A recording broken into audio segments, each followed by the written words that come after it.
certainly call the term being in prison, you could call it an extreme literary device, an exaggerated term for being alive.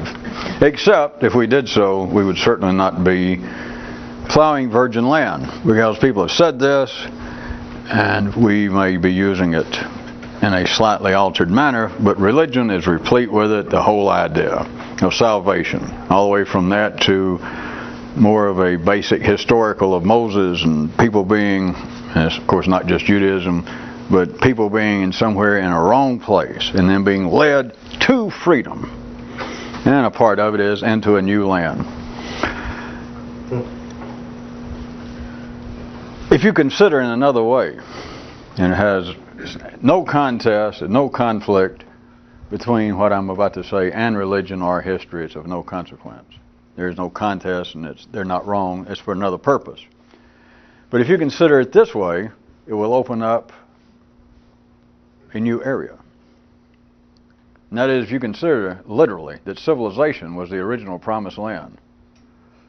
That is, if you will go ahead and consider civilization as we have said several times, if you considered the human intellect, and the nervous system, that being the brain and the spinal cord, if you consider the level of consciousness,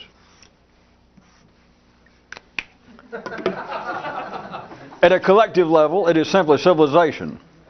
Or, to put it very up front, was one of the definitions that I offered tonight.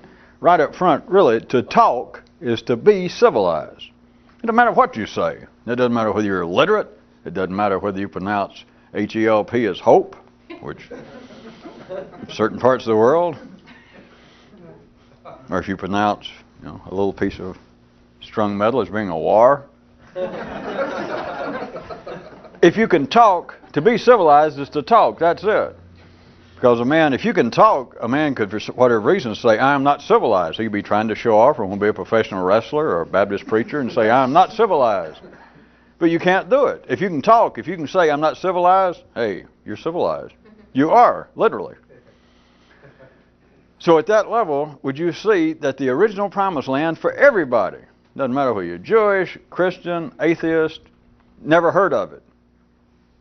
Civilization, the ability to talk, if you can see that on an individual level, that was the initial promised land for everybody. That you got out of the basement, you're no longer simply a janitor down there stoking the fires, which is all right.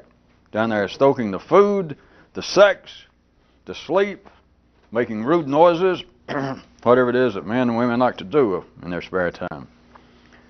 To get above that is to be civilized. If you can talk, you're now in the world of words and not simply deeds.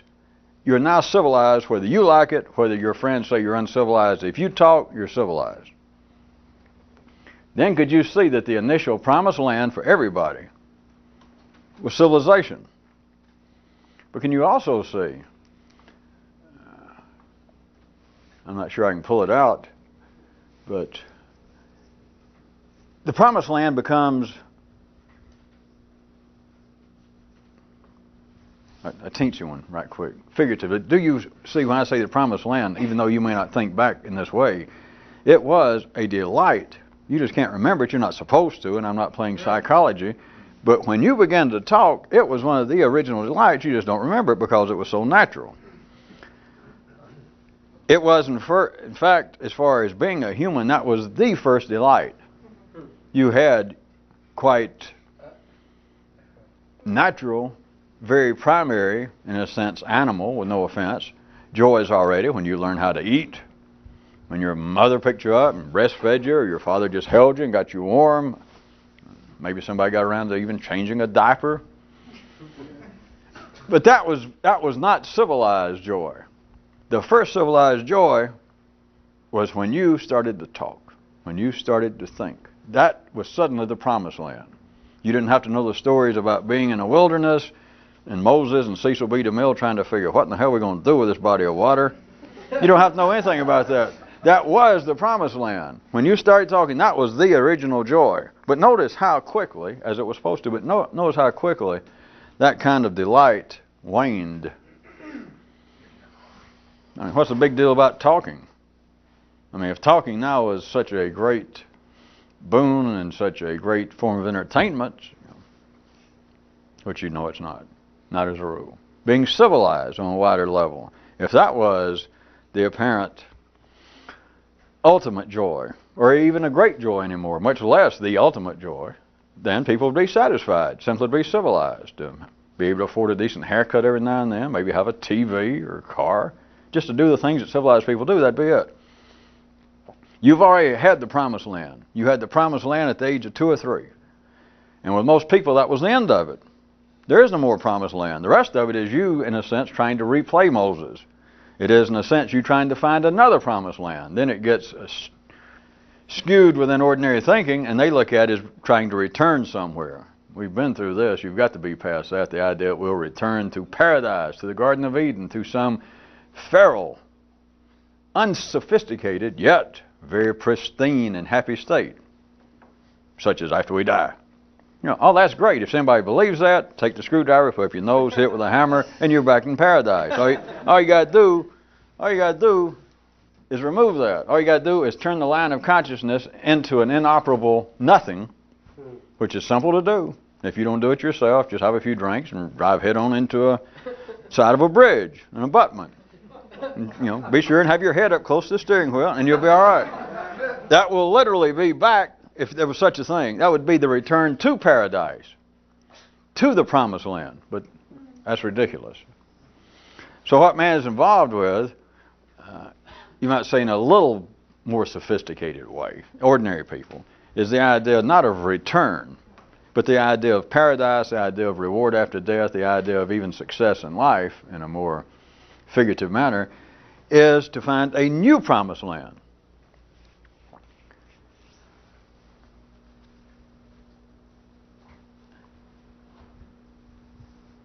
If there was one promised land,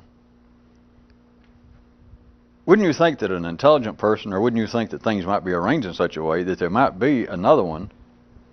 And forget about after death, because you can't call yourself an intelligent man if that's all you're going to base it on is, yeah, well, maybe it'll happen when I die.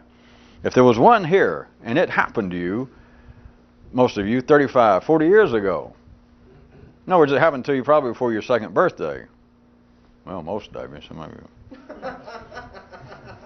We all march at a different speed. I think I see a man in the back that is falling out of the parade, but never mind.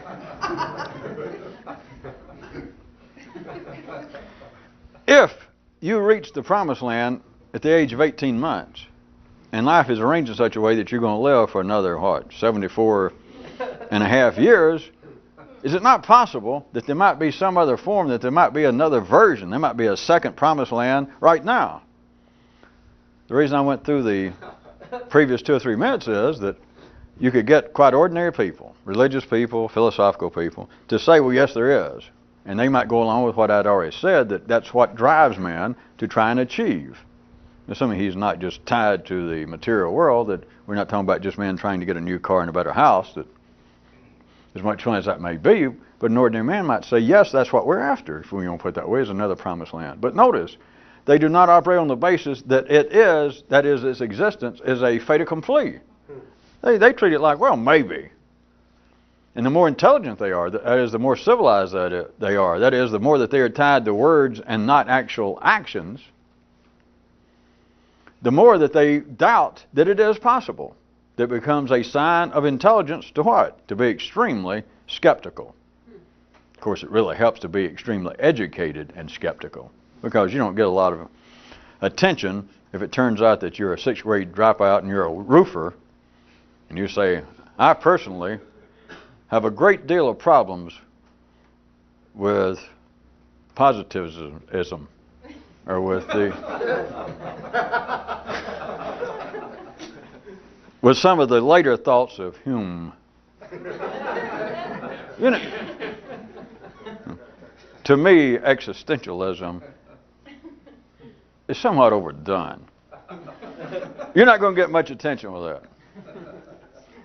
The point is, the more that you're civilized at the ordinary level,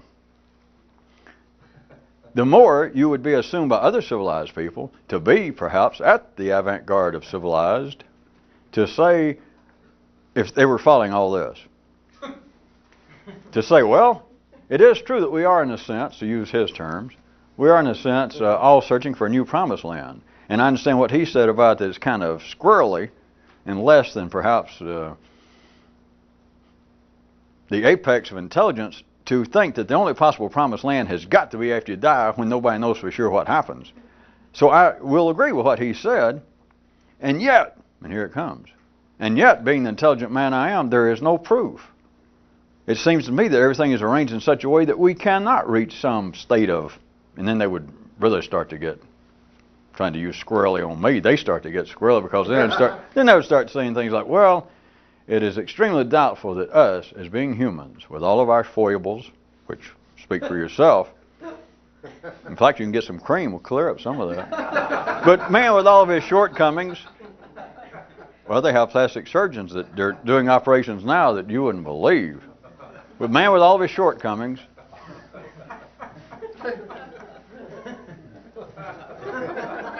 I don't know whether any of you have read about that. I just read about it.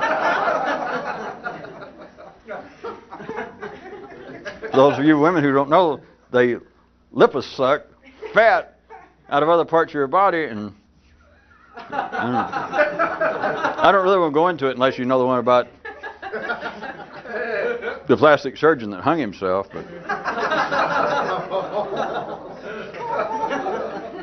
ordinary people, ordinary intelligent people, back to where we were, on a serious plane. Ordinary people would say, all right, we could not reach some state of perfection. Man is too flawed, and so back to my terms, they could say, so your idea about another promised land, not the one that just original level of speech and my intellect beginning to function, all right, if there is another one, all right, even if I'm not the kind of person that necessarily tied to the philosophy and the theory of life after death and a reward, then I still say, they're talking to me, then I still say that the idea that there could be another promised land, that that's what is driving us intellectually, I can agree with that, but I do not think it's possible. There are too many flaws to man. It is literally an impossible dream. We cannot accomplish it. You notice, there, in just a few words, you have just absolutely, and by all reasonable, educated, sophisticated, from all those kind of directions, you have constructively done away with the possibility. And there's no one to tell you otherwise. Because if someone stands up and says, I disagree with that, out in the public arena, out in the civilized world, who's it going to be? It's going to be somebody that apparently is. Now you squirrely again. It's going to be someone not in the mainstream of life to stand up in the public arena and say, no, that's not true. We do not have to die. We can become perfected now. You should know by now, if I didn't make it clear, this will do it. If that kind of man, if you heard that and thought, hey, we got somebody, I want to hear this, and you ran up, you know it wouldn't take but 30 or 40 seconds, and he would reach in his pocket and pull out some kind of brochure on UFOs, have been talking to him and teaching him, and he wants to, of course, they gave him the responsibility of teaching the rest of us poor souls how to reach perfection, vis-a-vis the Alpha Centauri number 3 method. You cannot find, just in the mainstream of life, you cannot find ordinary, intelligent, civilized men who believe in any way that you could reach, I'm using the kind of terms they would have to use, some new state. You cannot do it. You could certainly not reach intellectually, consciously, some sort of new promised land, to use my terms again. They would say you can't. And if you find somebody that publicly says you can, that's what I was using the UFO, it could be all kinds of stuff. It's going to be some kind of, just use their terms, religious, metaphysical crackpot. Because the mainstream will say, no, it is a beautiful idea, and we are surely making some kind of, odd tempo, stately, orderly progress. We're becoming, some of them might admit, we're becoming a little better. Of course, then they got the other half of humanity saying. But at any rate, half of them would say, yes, we are getting a little better, but the idea of reaching a new promised land, we're talking about if man lives long enough and doesn't destroy the planet millions of years from now, perhaps. You have constructively stopped any sort of attempt to get out of what they originally would say themselves is some sort of prison. Not just religiously, but if they say, yes, we are in some way tied to our prejudice, to our psychological traumas, to our unconscious biasness, that it influences everything we do. We are literally in a prison. Okay, why don't we do something about it? Because we can't. I guess that takes care of that. And yet notice, the reason I was saying on that one little bit, notice that if you present it to the same kind of exemplary level of humanity to which I was referring, like mainstream, educated, sophisticated people. And you say, well, if you at one time, if there was such a quantum, such a discrete break in man's progress from you just being a little old bitty bundle there for the first year and a half that just does all kinds of physical things, that's all it is, and you're not much more than a little pig or, you know, like a boiled monkey or something. and suddenly you make some kind of actual discrete step that cannot be duplicated on this planet by any other creature. And that is, you go from that to being this little bundle. I know their parents say a little bundle of joy. Neighbors think, yeah, it's a little bundle. But at any rate, you go from that, suddenly you begin to talk, and it is a whole new ball game. You like that term? How about a whole new property? All right. How about you're almost in a whole new land? Ah, all right. There's a whole new operation.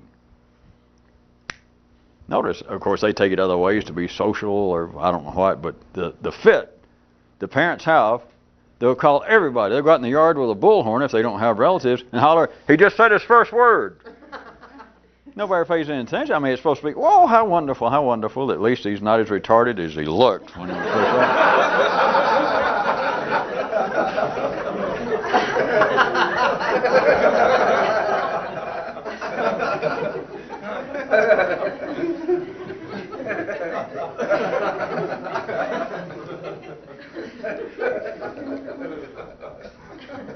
It was just of no real ultimate significance, but do note people never analyze that. But it is, they are correct in being very excited that he said his first word. But if they really understood in a certain sense, they'd even be more excited because it is a singular, not just for that kid, but it is with that kid and it is with humanity. It is a singular event. As far as ordinary consciousness knows, ordinary intelligence, it's a singular event in the universe, as far as you know. So, you know, to holler he said his first word, that barely covers it. Back to it. How come what's involved, the ordinary people would say, all right, I'll agree with that it is extraordinary. Once you put it that way, then why? Why would they absolutely dismiss the fact that something might be done? You got another 74, 75, or whatever time you got, years after that, and people won't even try to duplicate. They won't even try to get close to it. Oh, but they have their ways around it. Captives love to discuss education. Because if an ordinary man was following this up until now and took my last comment to be some sort of avaying against their view, they would say, you're wrong. We do try to improve ourselves. I am in debt right now to pay my son's way through Notre Dame, Princeton. At education, I am strongly in favor of education. Education has nothing to do with this. But education has been beat. Dead horse is out of the running. Pardon me for mangling 14 possible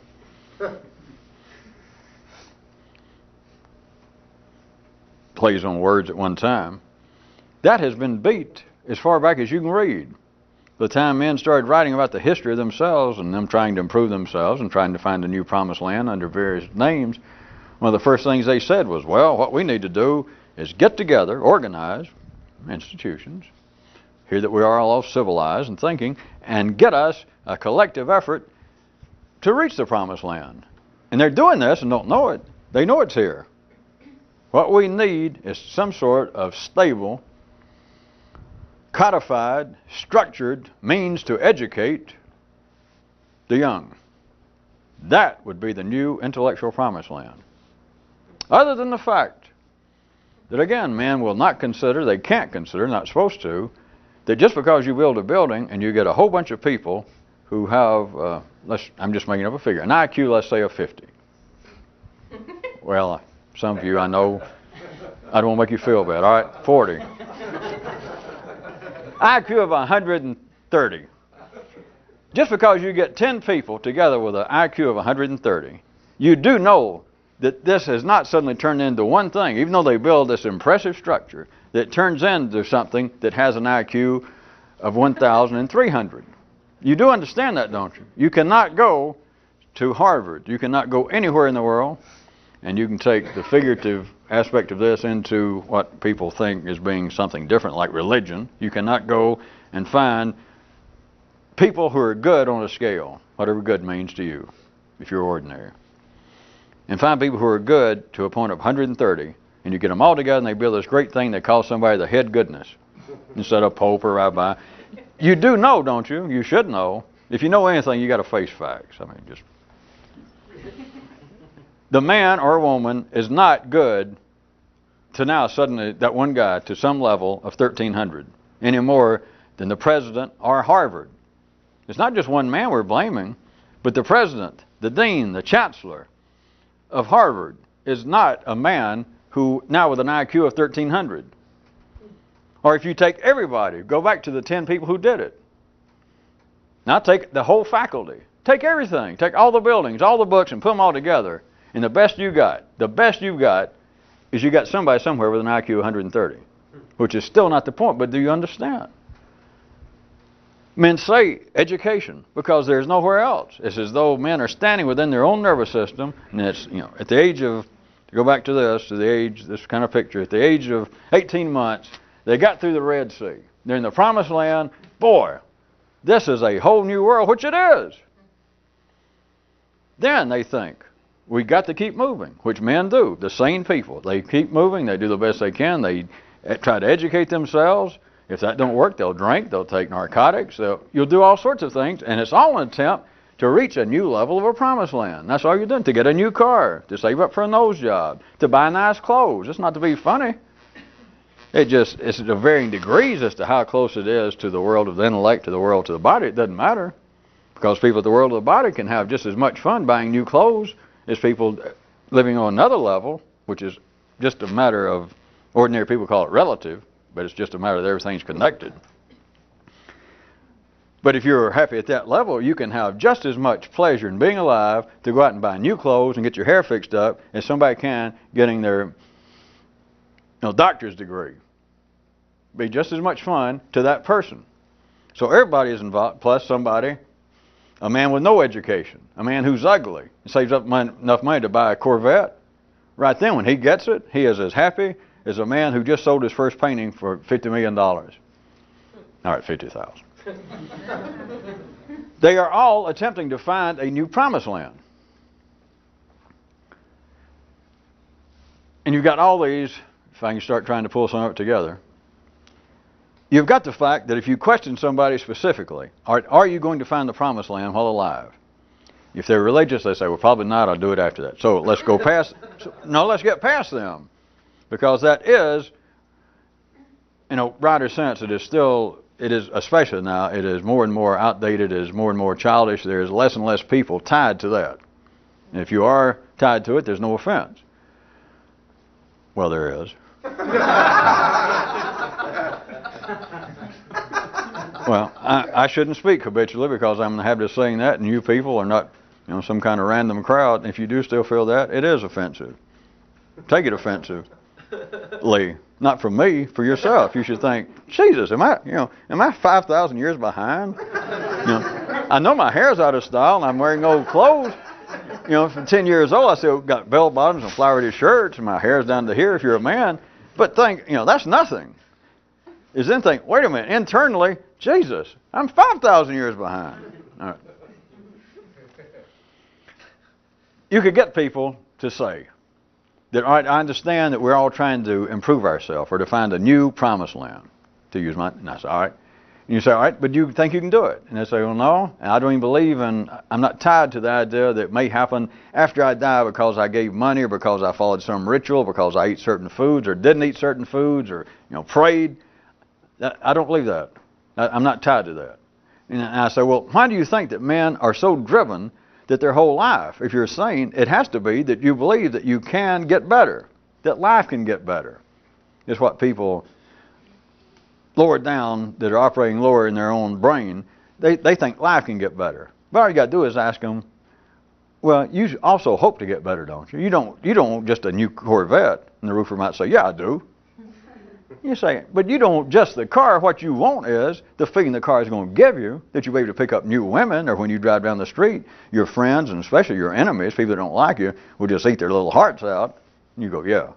So even they know that what they want is not just for life to improve, they want to improve. Whether they might deny that to start with. No, I'm not into all that self-improvement. But whatever they're trying to do, they're not just trying to improve their life. They're not just trying to improve their wardrobe, the car they drive. Because all you got to do is ask them, they'll admit. It's not just the car. Because you get them to see that, hey, you'll be mad as hell. I know it's not true, but you've been working so hard, yeah. What if you save up and you do get that Corvette, and you get that far in debt, and all this, and you drive down the street, and within 30 minutes, you think, God almighty, I have wasted the last 10 years saving for this. And the man goes, no, I wouldn't like that. You're right. And of course, you'd have to say, well, I know it won't happen, but you see what I mean. You don't just want a better car than this rattletrap you're driving now. You want what the car will do. You want to do better. So an ordinary person, all the way from that to people working as hard as they can to get their masters, their doctors. They know that they're trying to improve their life. They're trying to find a new promised land. And if you say, all right, you're not tied to the idea that because it's only possible, as other people believe, after death, that you're not tied to that, right? But why is it that now you say that it's not even possible now? Not the car, not the new clothes, not to stop you from fulfilling your doctorate program, but the idea that you could actually take that same kind or some kind of comparable step that it was from you going to that little 18-month-old bundle that stuff goes in and stuff comes out, and you're just, that you went from that to talking. You went from that to being civilized. Why is it that you will not consider the fact that you would almost think there would stand to reason that there is another possibility of some other comparable step that's possible? That's when you lose everybody, because then it has to say, well, now you're back to dreams of religion or some kind of conversion or some sort of magic. And if you say no, we already agreed. You're not tied to that. You're not all caught up in that. Yeah, you're right. But you're still intelligent. Yeah, you're right. Then what could it be? And it wouldn't take but just a second to go, well, it's got to be. What we've got to do is improve the level of education. We have got to educate the world. We have got to make people more civilized. And if you try to get them away from civilized and et cetera, and safe and sane and caring, you say, well, what are you saying? How do we do that if we're not going to do it religiously? And this person we're talking to says, no, I'm past that. Well, then how are we going to do it? There's only one answer left: education.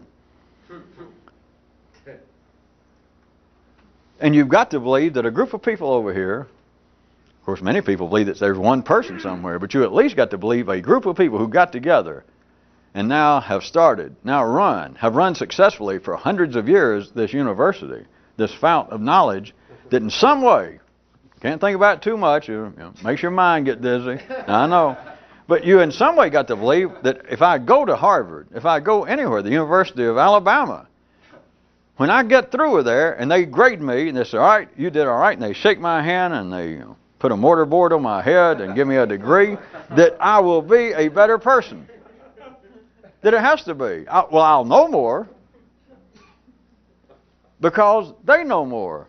But don't think about that too much. Not unless you're a man given to a certain proclivity for dizziness, certain enjoyment. You just can't question it. Well, certainly they're smarter than I am. Well, point out which one is. Well, the dean over here, the physics department, because I didn't do well in physics at all. So he's obviously smarter. So that would be a quantum leap if you had his brain, if you could think like him. I mean, will you swap your Corvette for that? Well, no. Well, will you swap that old Dodge Dart you got to swap plate? No. Well, how about this? Would you just swap your brain for his if I could arrange it? I do that. No. Of course, again, you can't go much further than that. You just get dizzy, or you say, well, that's silly. You can't do it. Why are we talking about it?